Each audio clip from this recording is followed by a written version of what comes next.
Once you've logged into a notebook, you can create a notebook by clicking on your name and then going to the New button, selecting Biology or Chemistry Notebook. You can right-click your name and select New.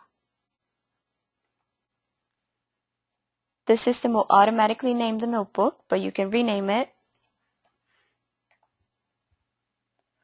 After renaming it, you can select that notebook or any other notebook in your collection and click on the New Experiment button on the right.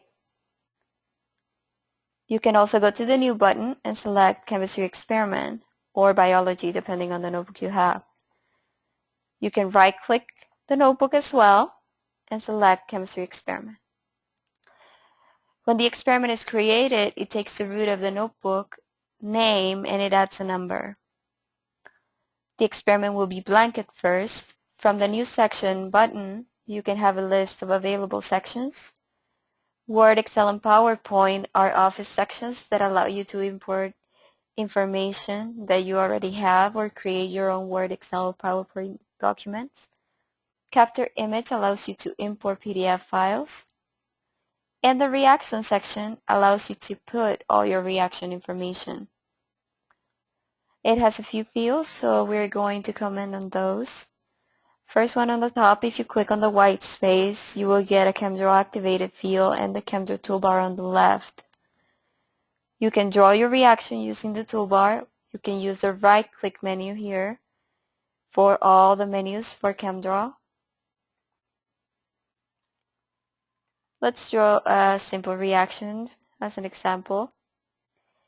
If you draw a simple reaction and then click away from the field, the information will be loaded in the table below.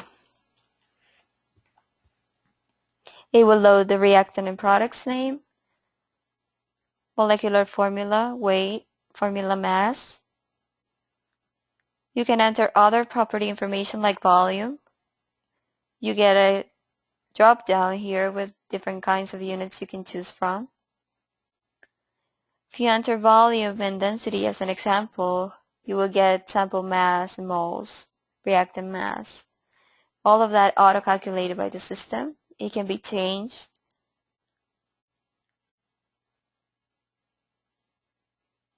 The solvent information below, if you right-click the gray space and select Add Solvent, you will get a dialog with the most commonly used solvents. You can choose from those solvents or select Add Blank Solvent if you don't see what you need. You can enter the volume for the solvent, and that will generate the reaction molarity below. Other reaction conditions you can add to the table are pressure and temperature. On the left, you can see a text field, which is a preparation field. That preparation field allows you to enter information regarding the preparation and conditions of the reaction. Once you've finished entering the information in your reaction section and in your experiment in general, you can decide to close your experiment. If you close the experiment, it will be a read-only experiment. It can no longer be edited.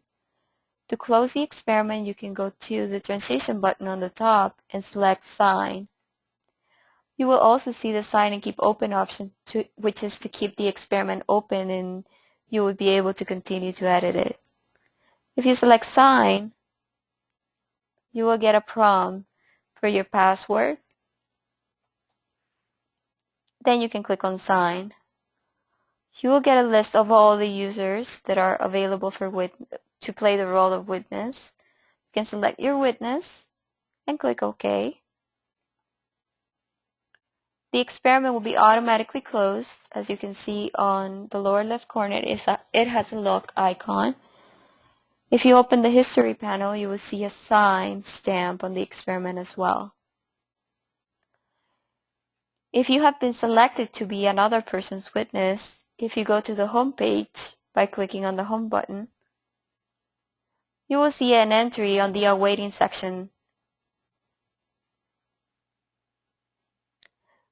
If you click on the experiment link, which is the experiment name, It will take you to the experiment that you have to witness. You click on Transition to Witness or Reject.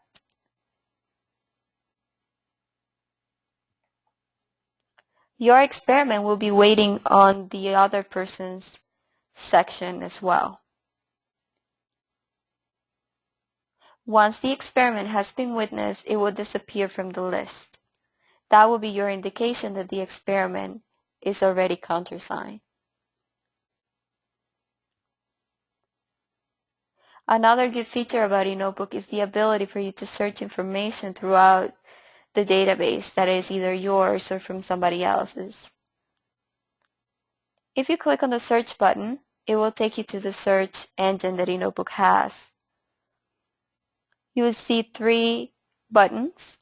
The Search Now executes the search. The Save Search allows you to save the search form you're going to fill out.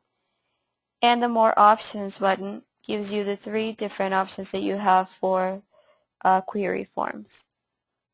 First one that is showing is the simple text query. Basically works as a Google search. You can enter as much text as you want and the system will search for all combinations of the words.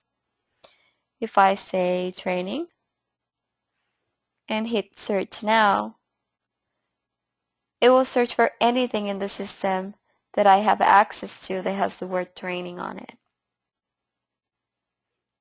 If the database is big, it will take a while to process the request. Also, the database takes some time to index Office files. The database cycle for you to be able to find text inside Office files is around 6 hours. So it's good to have that in mind. Another option is the advanced text query. It's also like the advanced text search for any search engine. You can be more specific to the text that you want to search. You can select where you want to search everywhere, your own home collection, or in somebody else's. If you know the collection's name or the experiment name, you can specify it. If you know the owner name, you can specify it. If you're looking for something that was created in a specific date, you can specify that here. So you can add a lot more information to be specific and narrow your results. Last option is the reaction query. That allows you to use the reaction section as a form to search. You can decide where you want to search. You can use the ChemDraw activated field to search for structures or reaction schemes.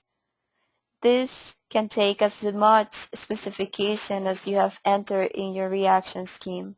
If you enter stereochemistry and other specifications, you can use that to search as well. You can just enter the name for the compounds as well. Yield. Any text in the preparation has to be searched here.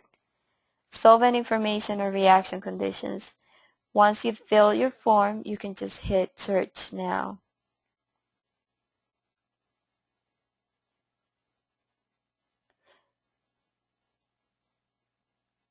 You can see that the information I just entered is being displayed. The name of the experiment will be on the top, the owner name below, and the creation date as well. That is a link, so you can click on it and it will take you to the experiment. You can export your results to Word or save your search. If you save the search, it will create an entry on your collection that looks like this, and it will have your search form that you can execute from here instead of going directly to the search form.